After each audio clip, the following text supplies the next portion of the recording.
হামিদা ওয়া মুসাল্লিয়া আম্মাবাদ। দেশে প্রবাসে যে যেখান থেকে ভিডিওটি দেখছেন সকলকে আমার পক্ষ থেকে সালাম, আসসালামু আলাইকুম ওয়া রাহমাতুল্লাহি ওয়া বারাকাতুহু। আজকের আলোচনার বিষয় হলো মুহররম মাসে ও আশুরার দিনে যে সমস্ত কাজগুলি আপনি করবেন না। তার পূর্বে একটি বিষয় মাথায় রাখুন, নবী সাল্লাল্লাহু আলাইহি ওয়াসাল্লামের প্রাণপ্রিয় নাতি হযরত হুসাইন রাদিয়াল্লাহু তাআলা আনহু উম্মতের হাতে শহীদ হয়েছেন। এর জন্য আমরা শোকাহত।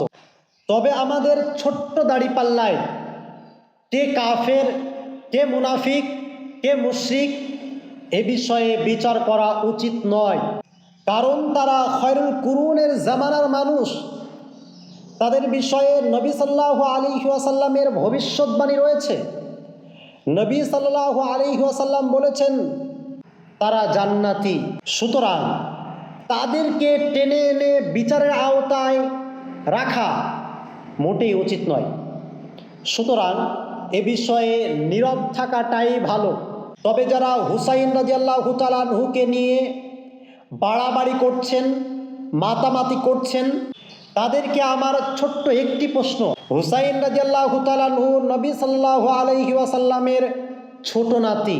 তার জন্য শোক প্রকাশ করতে গিয়ে পিঠকে ক্ষত বিক্ষত করছেন, নিজের ছোট মাসুম বাচ্চাকে বিলেট দিয়ে চিরিয়ে দিচ্ছেন। কই আমি আপনাদেরকে দেখতে পাই না? নবী সাল্লাল্লাহু আলাইহি ওয়াসাল্লামের প্রাণপ্রিয় বড় নাতি হযরত হাসান রাদিয়াল্লাহু তাআলা আনহুকে বিষ পান করে শহীদ করা হয়েছিল। কই তার জন্য আপনারা শোক প্রকাশ করেন না? ভালোভাবেই জানেন বিষ পান করলে মৃত্যু নিশ্চিত।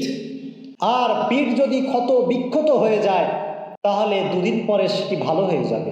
সুতরাং বোঝা গেল এ জাতি জাতে মাতাল তালে ঠিক।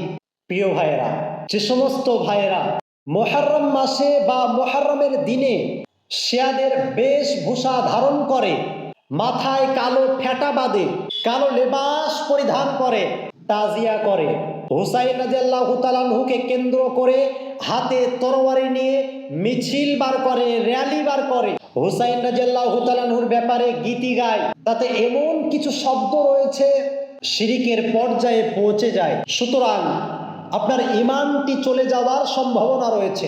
হুসাইন রাদিয়াল্লাহু তাআলা আনহুকে কেন্দ্র করে তরবারির আঘাতে পিঠকে ক্ষত বিক্ষত করে, নিজের নিষ্পাপ মাসুম বাচ্চাকে বিলেট দিয়ে চিরিয়ে দেয়, আর মনে করে আমরা শোক প্রকাশ করছি। আল্লাহর কসম করে বলি, আল্লাহর কসম করে বলি, আল্লাহর কসম করে বলি, এগুলি সামাজিক প্রথা, দেশীয় প্রথা বা বিদআত ও শিরিক, কুসংস্কারে ভরপুর এবং নাজাইজ ও হারাম কাজ।